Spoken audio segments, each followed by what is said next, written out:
Can you still hear the gentle thump of a newspaper hitting your front porch at dawn, or picture a determined youngster pedaling through misty morning streets? For many families, the day began with the rustle of newsprint and the eager call, "Paper," echoing clear in the cool air. In the 1950s, paperboys became fixtures of suburban life, quietly weaving their way into the rhythms of each neighborhood.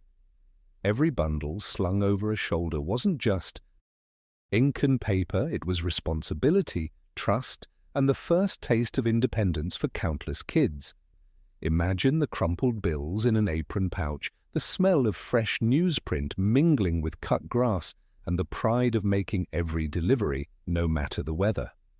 What did those early mornings teach us about hard work, community, and ambition? For many, these daily routes were about much more than earning a few dollars. They sparked dreams, shaped character, and built lifelong memories. Let's step back into the dawn-lit streets of the 50s and rediscover what life was really like for America's young paperboys.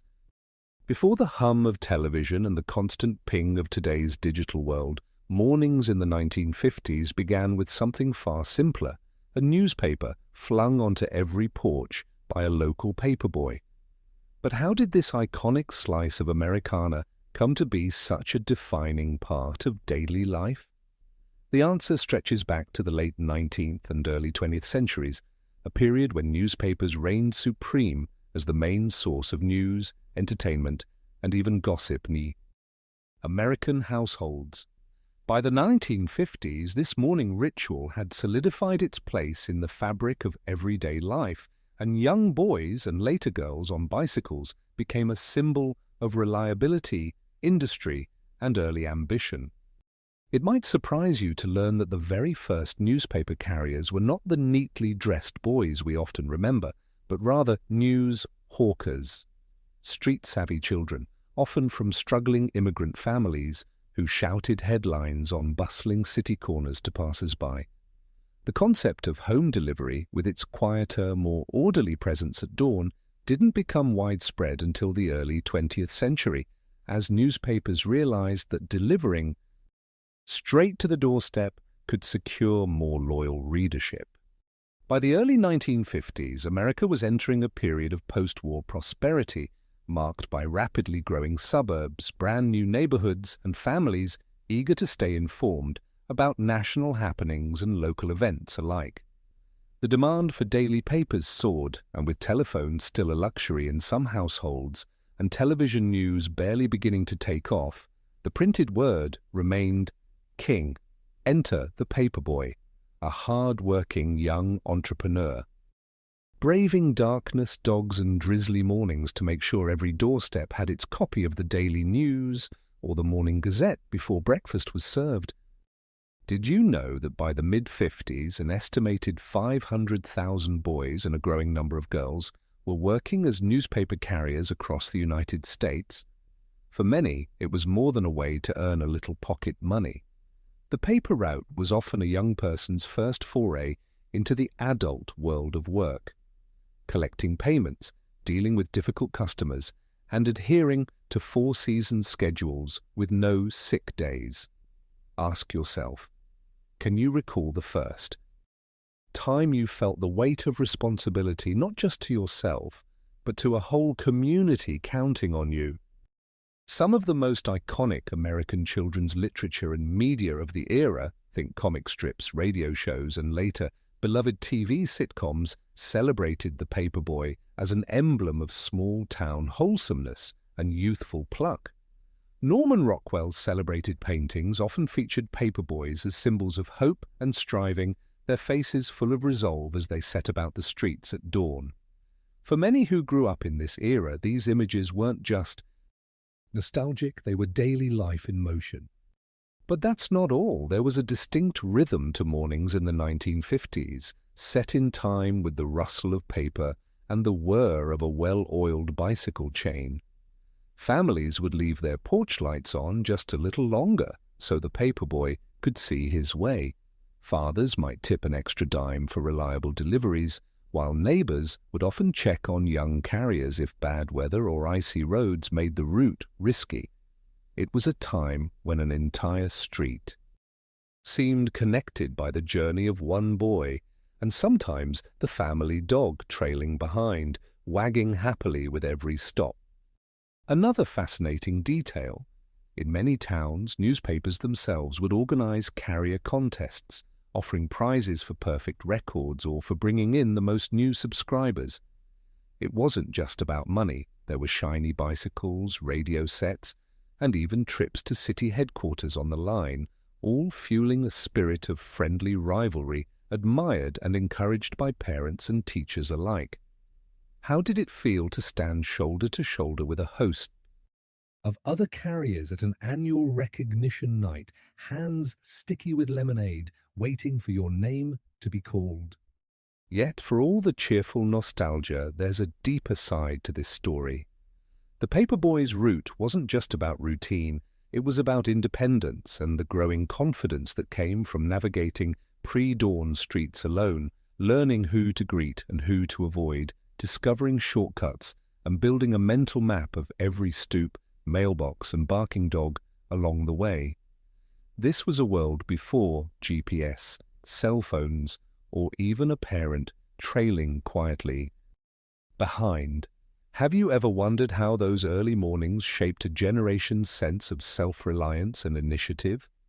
The early evolution of the paperboy role also mirrored wider social shifts. In the years before and after World War II, the youthful ranks of carriers reflected the broader push for responsibility and thrift.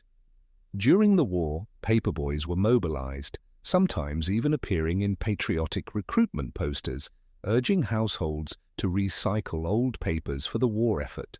After the war, as families settled into new homes and the American dream grew ever brighter, news delivery routes became a sort of apprenticeship in civics, economics, and, above all, community.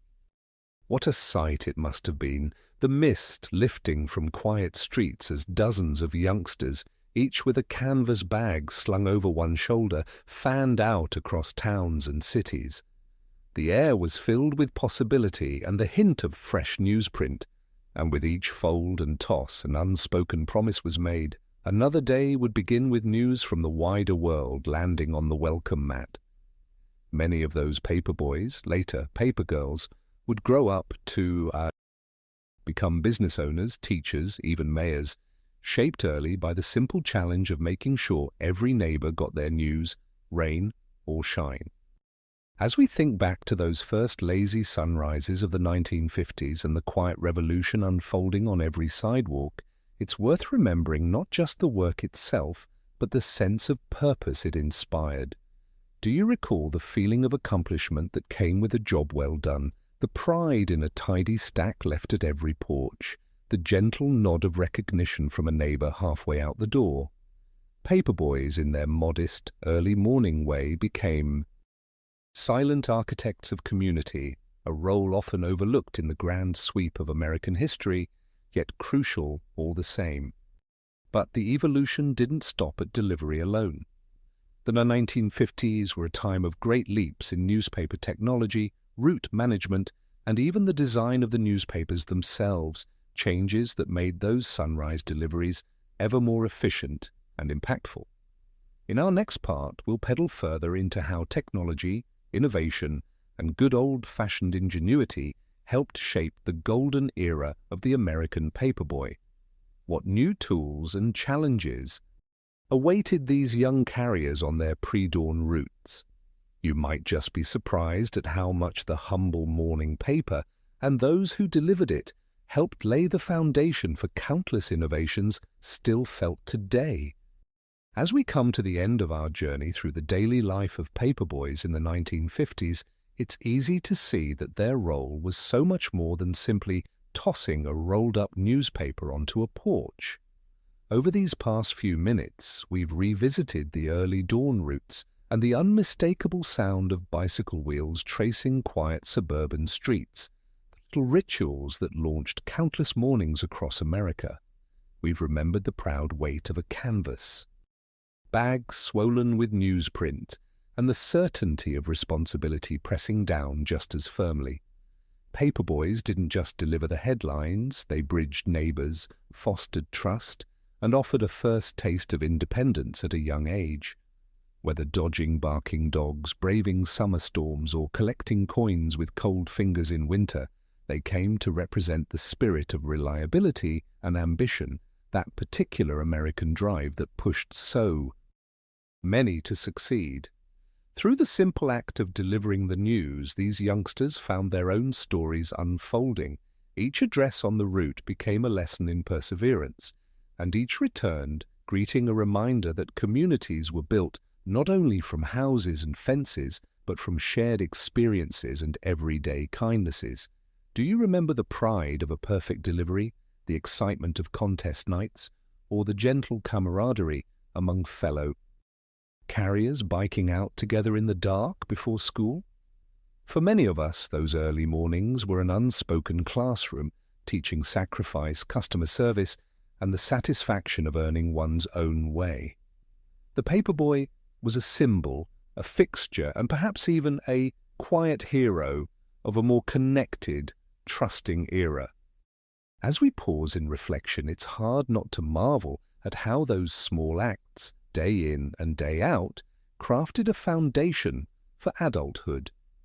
The memories linger, the scent of newsprint, the warmth of light spilling from a neighbor's porch, the thrill of earning a first real paycheck.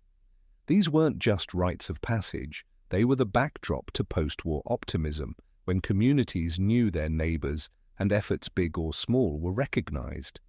Today, while technology has transformed the way we receive our news, there is something enduring about that long-ago tradition of greeting the world and one another at the break of day.